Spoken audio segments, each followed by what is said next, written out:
ক্ষমতার লোভে তারা অস্বীকার করছে। আসতে বাবা, ক্ষমতার লোভে নবী করিম সাল্লাল্লাহু আলাইহি সাল্লামের দেহ মোবারক 3 দিন পর্যন্ত জমিন উপরে পড়া ছিল। আবু বকর সিদ্দিক যায় নাই, ওমর যায় নাই, তালহা যায় নাই, জুবায়ের যায় নাই। নবীর দেহ মোবারক দাফন হবে। হযরত আলী বলে আমি করেছি, আমার ইমাম হাসানকে নিয়ে, আমার ইমাম হুসাইনকে নিয়ে, আমার জোহরাকে নিয়ে আমরা নবী পরিবার করেছি। কারণ তোমাদের জন্য একদিন না, 2 দিন না, 3 দিন পর্যন্ত অপেক্ষা করেছি। নবীর সাহাবারা কেন অস্বীকার করে? হযরত আলীরে বলো না কুলিয়া। নবীর সাহাবারা পরবর্তীতে অস্বীকার করলো কেন? গাদিরে ক্ষমে তো হযরত আলীর হাতে বায়াত হইল।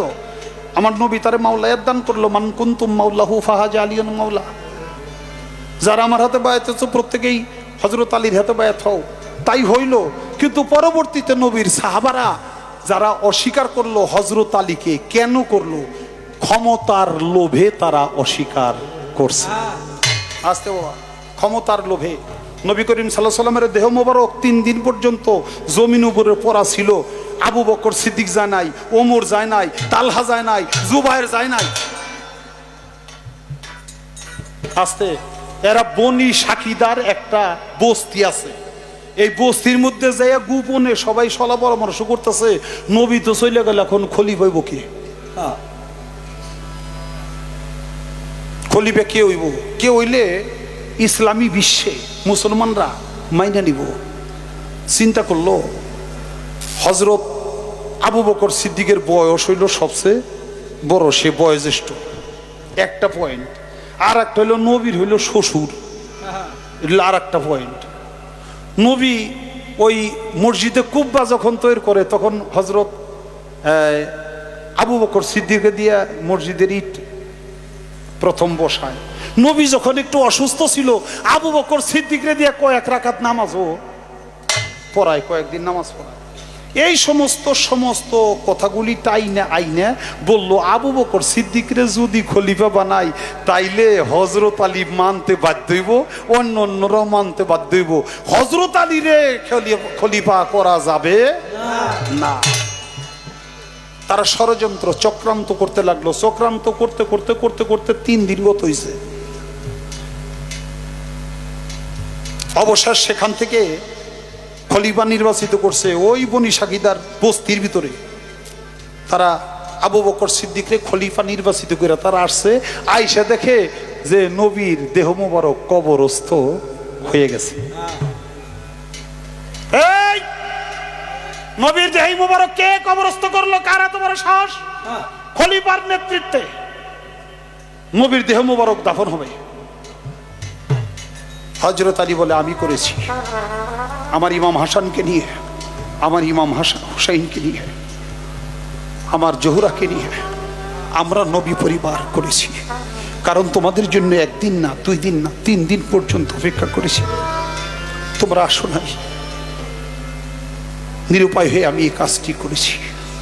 কয় না, হবে না, নবীর দেহ মোবারক আবার কবর থেকে উত্তোলন করতে হবে, তুলতে হবে। খলিফার নেতৃত্ব করবো। কয় খলিফা কে? আবু বকর সিদ্দিক। আমার হযরত আলী বলছিল, তোমরা না প্রত্যেকেই গাদিরে ক্ষমে আমার হাতে হাত দিয়ে বায়াত গ্রহণ করেছিলে। তারা বলছিল এটা নবীর হুকুম ছিল, তাই করেছি। এখন নবী বিদায়ের পরে আমরা নতুন করে খলিফা নির্বাচন করছি। খলিফার দায়িত্বে দেহ মোবারক সম্পন্ন হবে, লাশ ওঠানো হবে। হযরত আলী সেদিন আমার নবী করিম সাল্লাল্লাহু আলাইহি সাল্লামের এই রওজা মুবারক 2 পাশে পাও দিয়া জুলফিকার হাতে নিয়ে বলছিল, আয় কার কত বড় সাহস আছে।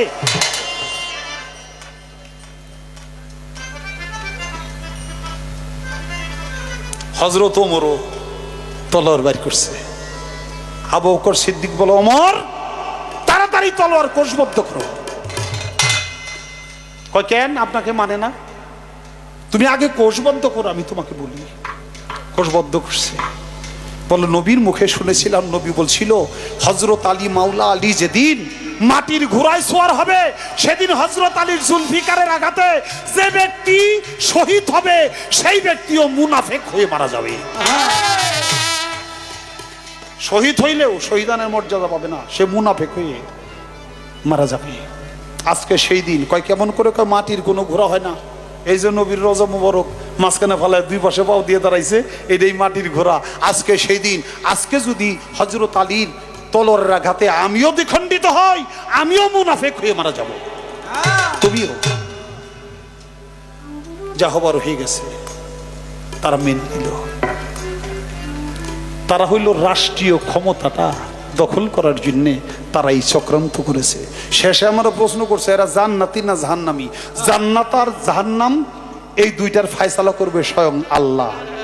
তারা জাহান্নামী এটাও আমি বলতে পারবো না, তারা জান্নাতি এটাও বলতে পারবো না, এটার ফায়সালা স্বয়ং আল্লাহ তাআলা করে। এই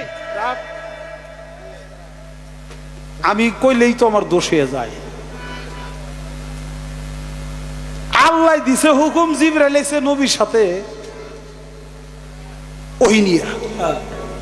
জিবরাইল এর সাথে নবী ঘরে নাই, বাড়ি নাই। এই কথা কইছ না বাবা। আয়েশা দেহ নবী বাড়ি নাই। আয়েশা নবীর উদ্দেশ্যে সালাম দিছে।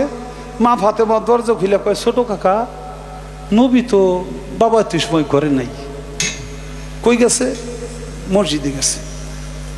জিবরাইল গেছে, যায় সেরে মুখ কালা, নবীরে সালাম দিছে। নবী কয়, তোর মুখটা তো কালা কেন? কয়, আপনার মেয়ে আমার ছোট কাকা কয়। হেদিন উহাদাতের বাগানে ফুটলো ফুল, যেই ফুলে বিরাজ করতেন আপনি মুহাম্মদ রাসূল, সেই ফুল আইনা আব্দুল্লাহর নাসিকা ধরলাম। আব্দুল্লাহর পেশারিতে আপনি চলে গেলেন। আব্দুল্লাহ করলো আমেনারে বিয়া, এই পেটে আপনি জন্ম নিলেন। আপনি করলেন খাদিজারে বিয়া, খাদিজার ছোট সন্তান সে হইল ফাতেমা। হে কয় আমার ছোট চাচা। নবী কয়, তা তো কষ্ট পাওয়ার কথাই। অবশ্য সব কাহিনী শুনলেন। নবী কইল যে আমার পৃষ্ঠে যে তারা দেখলে চিনবা, চিনলো। কয়, এই তারাটা আমরা 5 জন। তুমি ফাতেমার তো ছোটই, হাসান হুসানেরও অনেক ছোট। ফায়সালা হয়ে গেল। আমার এই জায়গায় কথা না, আমার কথাটা হইল আল্লাহর হুকুম লইছে। হুকুম লইছে কার কাছে? নবীর কাছে নাকি? নবীর কাছে আইসা, নবীর কাছে আইসা সালাম দিল পরে। এখন ফাতেমা কয়, ছোট কাকা বাবাই তো এই সময় ঘরে নাই। যেহেনে নবী ঘরে নাই, আল্লাহর হুকুম লিয়ে জিবরাইল যাইলো। জিবরাইল কি কানা নাকি? চোখে দেয় না যে নবী আছে কি নাই?